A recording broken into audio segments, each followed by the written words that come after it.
Boa noite, telespectadores. Estamos novamente aqui com o Dr. Bayar Mércio Feltes, que é médico alergista, e a gente não pode esperar muito tempo, não. Continuamos aqui, batendo papo sobre as doenças alérgicas e todas as suas implicações.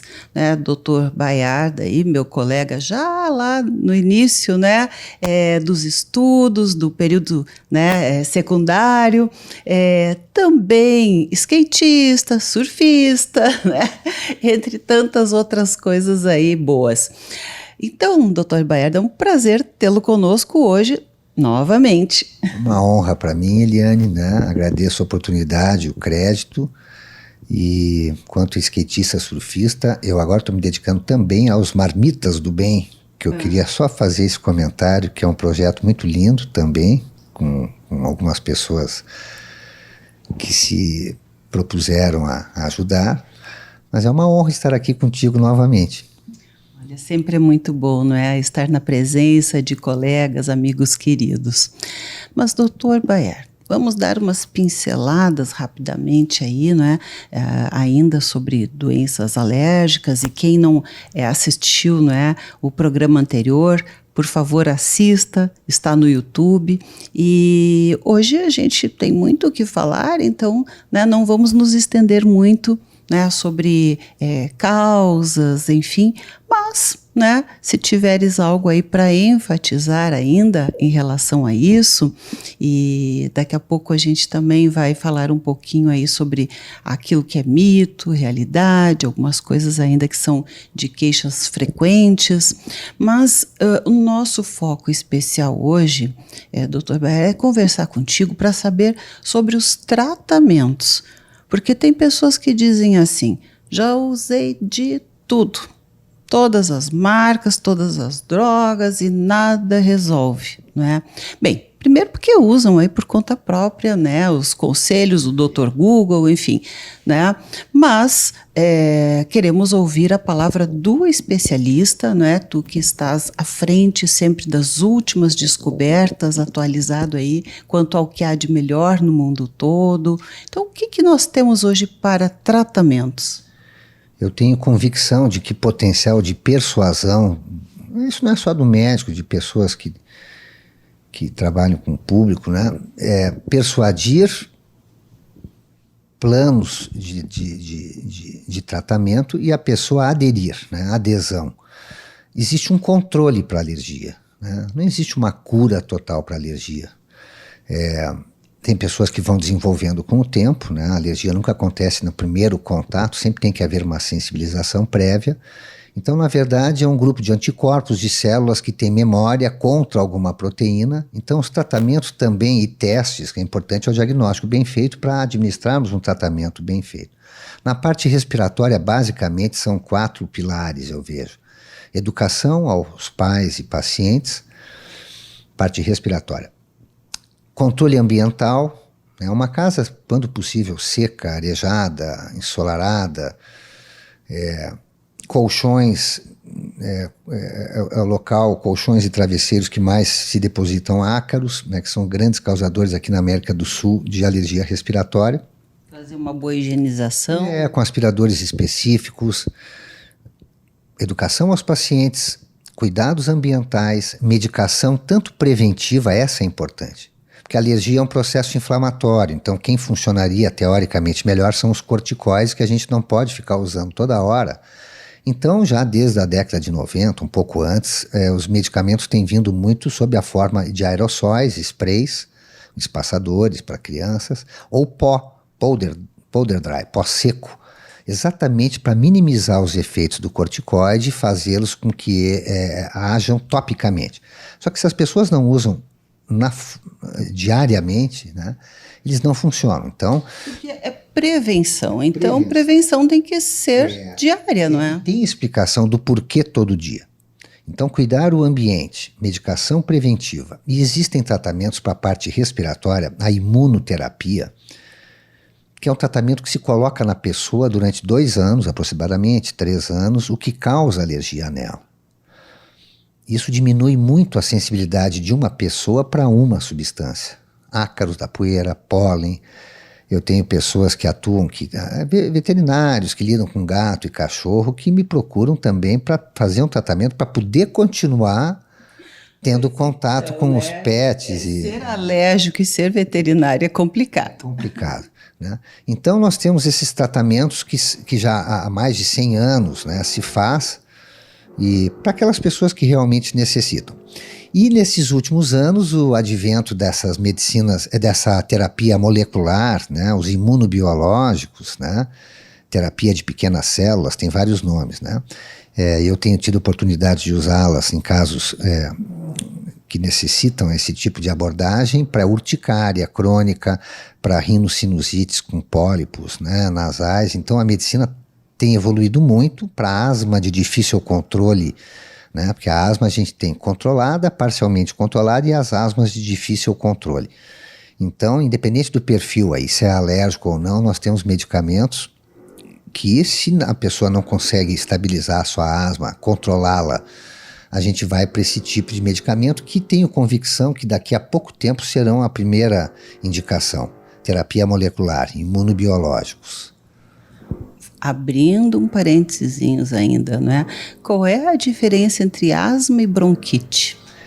A asma é quando é uma tríade, né? Independente da causa. A asma pode ser causada por refluxo, por ar gelado pela boca, nariz que não funciona bem, não precisa ser rinite alérgica, né? Tem asma por medicamentos, mas na verdade nós temos aproximadamente 100 mil brônquios, caninhos, onde o ar passa dentro, e em cima desse caninho tem músculos.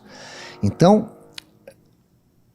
há uma tríade, fecha esse músculo, incha por dentro a mucosa, começa a produzir uma gosma branca, a criança ou adulto tem uma tosse mais seca, chia, sibila, é um gatinho que às vezes a pessoa ouve, isso é a asma, é tosse seca, quando corre, quando ri, tem um chiadinho muitas vezes. Essa gosminha que vai sendo formada ali dentro do brônquio, ela vai ficando parada, vai infectando, inflamando, já é a bronquite asmática. Poderia ser uma bronquite tabágica, mas as pessoas ainda têm um certo tabu, medo, receio, asma.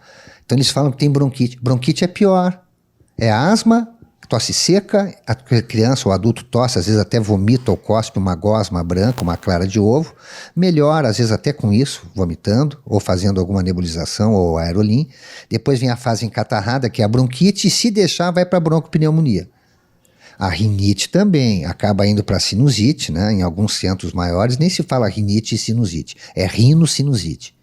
Então tem diferença. Sempre interligados. São interligados, é uma sequência, né? Asma, bronquite, pneumonia, né? Então, a importância do diagnóstico precoce e especialmente da prevenção que tu falavas há pouco.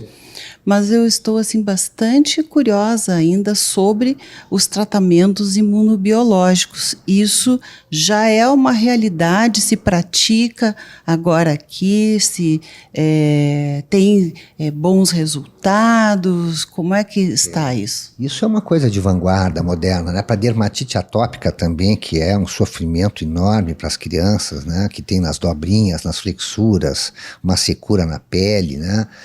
E não dormem, não deixam ninguém dormir, e até emocionalmente são crianças mais irritadiças, tal.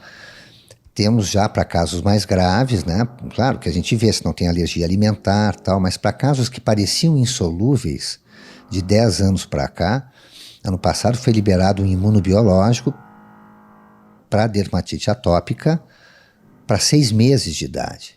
Então tem vários tipos de imunobiológicos com as suas características de atuação, e já tem aqui disponível no Brasil, e a gente pode conseguir também via judicial ou pela ANS, né? Tem vias mas falando tecnicamente, são sensacionais para urticária crônica espontânea, UC. Eu tenho acho que mais de 40 pacientes desde 2016, 86% de respondedores, né? Então não está se usando mais muito drogas imunossupressoras, né, pelos efeitos que elas trazem, que era a salvação. Então o imunobiológico está vindo, já tem na dermatologia, tem várias áreas, né? Mas dentro da alergia e imunologia já temos para rinocinusite com pólipos, para asma de difícil controle, para dermatite atópica, para esofagite eosinofílica, né? Então, até a terminologia das doenças está mudando. Da asma está se falando. É dermatite atópica mais asma. Esse imunobiológico age aqui. E agora, eu estou feliz porque já tem imunobiológicos que não precisa ter um perfil alérgico ou não alérgico. Ele age num ponto, mas ele consegue abranger esses variados tipos de causa de asma, por exemplo. Não precisa ser só alérgico para usar aquele, né? Hoje já temos medicamentos que conseguem bloquear, e aí diminui muito o uso de medicamentos mais pesados, né? Isso é algo muito importante, né? Até pelos efeitos colaterais, né? Custos, enfim. A gente vai fazendo um breve intervalo, mas já continuamos aqui com os nossos telespectadores.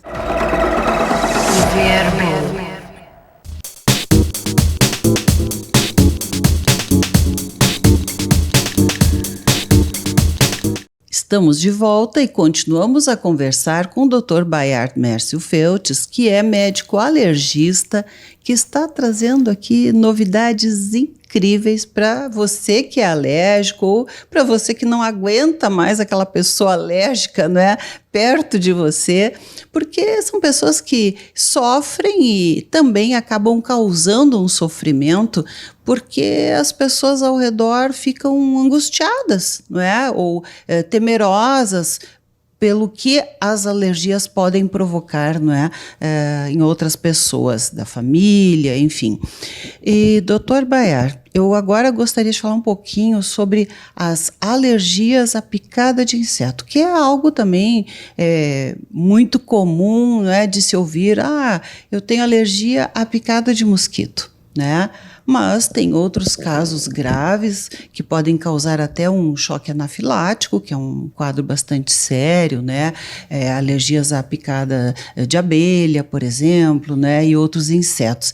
Então, né, eu gostaria que tu falasses um pouquinho também sobre isso.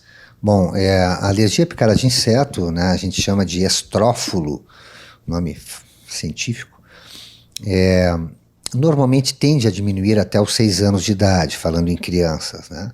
E aqui no sul nós temos 6 meses com mais insetos, pelo calor e as pessoas mais descobertas, né? E 6 meses com menos inseto. Então, aquelas crianças ou pessoas já maiores de 6, 7 anos, crianças e adultos que têm sensibilidade a insetos, existem vários fatores que podem tanto atrair mais insetos como não.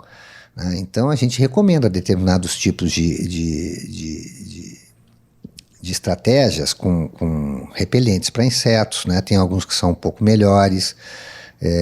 Perfume atrai inseto, né? Não estou dizendo que não é para botar perfume, mas final de tarde, a pessoa está em casa, não. Então alguns toques a gente dá, porque a criança acaba coçando e fazendo feridas e a gente acaba tratando lá o impetigo, a outra fase lá já da infecção. Bom, então a alergia à picada de inseto tende a diminuir com a idade, mas as pessoas que não diminuem essa sensibilidade, existem tratamentos que se coloca o próprio veneninho, o próprio antígeno do inseto em questão na pessoa. Esse tratamento só tem via injetável, né? Não tem oral, mas é um tratamento que funciona muito bem, a gente acaba fazendo uma hipossensibilização.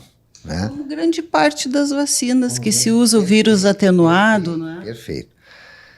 Mas esse tipo de tratamento se faz um ano e pouco, e ela continua, ela perdura por 25, 30 anos, a gente tem visto.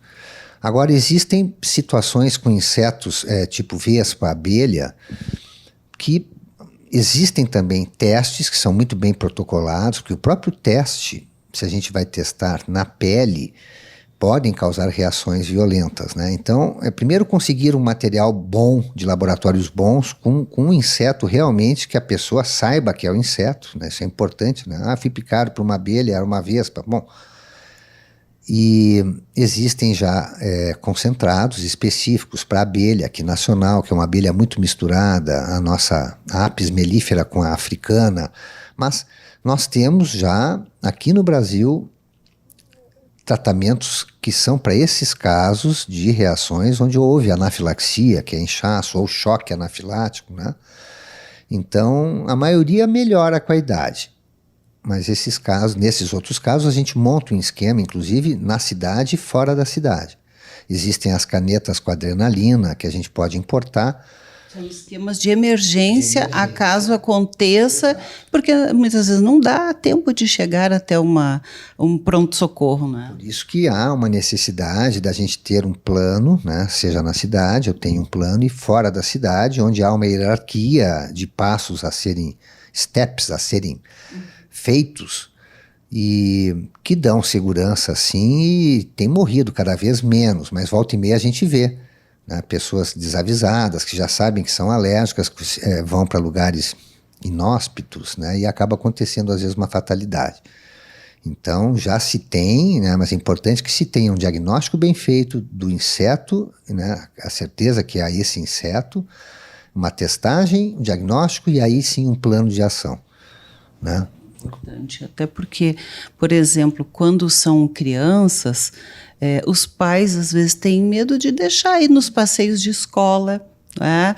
E aí priva a criança, aquela tristeza, né? Os amiguinhos foram, a criança não foi. Então é importante saber que tem como se contornar isto de uma forma preventiva, né, como tu disseste, e também ter esse esquema para que possa mandar junto caso aconteça, não é? Um esquema simples, né, que seja de fácil... A pessoa saiba aplicar. Perfeito, de fácil entendimento, né, que normalmente se começa via oral, se não melhorar se passa para injetável. Então, eu tenho aqui, cada médico tem a sua estratégia, mas eu tenho, né, receitas que eu dou que podem ser printadas, não precisa ter receita no papel, e medicamentos que a gente consegue em farmácias, né? Mas às vezes eu preciso de alguém que aplique uma injeção, né? Então, quando as pessoas vão a campo, no sentido de locais mais acampamentos e tal, que elas procurem saber quem aplica a injeção ou se tem uma farmácia próxima, né? Porque dentro desse esquema tem essa hierarquia que daqui a pouco, se não está melhorando e não tem hospital, ela mesma pode utilizar dessa forma injetável, né? E a adrenalina no Brasil, infelizmente, não se conseguiu ainda, por vários motivos aí, políticos, econômicos, de se ter aqui um produto nosso, né? De auto-injetável, né? Tem já para diabetes, tem para outras doenças e, infelizmente, para adrenalina ainda não. Mas deve chegar, todo ano eu falo isso, mas daqui a pouco nós teremos o nosso produto com adrenalina, né, para essas situações mais de risco de vida. Sim, verdadeiro risco de vida, porque às vezes a reação é intensa e muito rápida, né? Quase que, digamos assim, instantânea. As reações mais violentas de alergia se dão dentro desses primeiros 20 minutos até 2 horas. Então, meu paciente que está com medo de tomar um outro remédio, já teve alergia com um, a gente pede para, se possível, tomar a medicação, que nem sempre acontece assim, né? No horário de manhã, já sabendo quem pode aplicar medicação, ou se tem um hospital, melhor ainda, né? Que tem uma avaliação médica. E saber quem age mais rápido é a adrenalina, né? Os intensivistas estão cientes disso, os anestesistas também ratificam essa ideia, corroboram, mostrando aos médicos de plantão em urgência que a adrenalina na coxa é, sim, a medicação de escolha, e eu, como alergista, me sinto feliz em poder estar falando isso, né? Mas, infelizmente, é difícil de conseguir adrenalina, né? Por isso que, se está na cidade, que se faça uma avaliação num ambiente hospitalar, né? Certo, bem. Nada como, de fato, né, consultar o especialista, poder estar com o seu kitzinho bem orientado, bem treinado, caso necessite, não é? Porque isto salva vidas. Bem, doutor Bayar, nosso programa novamente chegando ao final, né? A gente sempre fica com pena porque sempre tem muita coisa, mas eu quero deixar contigo aqui um último recado, então, teu para os nossos telespectadores aí, né, que estão ligados, né, ouvindo aí os teus conselhos, orientações, novidades, tratamentos, diagnóstico, prevenção e tantas outras coisas. Bom, eu vejo que não só dentro da minha especialidade, existem outros colegas que também lidam com processos alérgicos, os pediatras sabem muito, né? e que as pessoas que padecem de alergia que sigam esses preceitos que a gente já sabe, né? Eu repetindo, eu acredito muito nessa história de persuadir, eu como médico e o paciente aderir, né? E existe sim como controlar as alergias, né? Às vezes não é um tratamento assim curto, né? Mas determinadas épocas do ano, na parte respiratória, vale a pena as pessoas cumprirem esse plano de tratamento. E penso que a medicina tem evoluído muito e que dá para viver muito bem com o processo alérgico, desde que bem orientados. Está aí, não é? Ótimas notícias. Você que sofre com as alergias ou que não aguenta mais ver aí, né, as pessoas no seu entorno tossindo, se coçando, enfim, espirrando, né, ou preocupados com um possível risco, né, de uma reação alérgica mais intensa.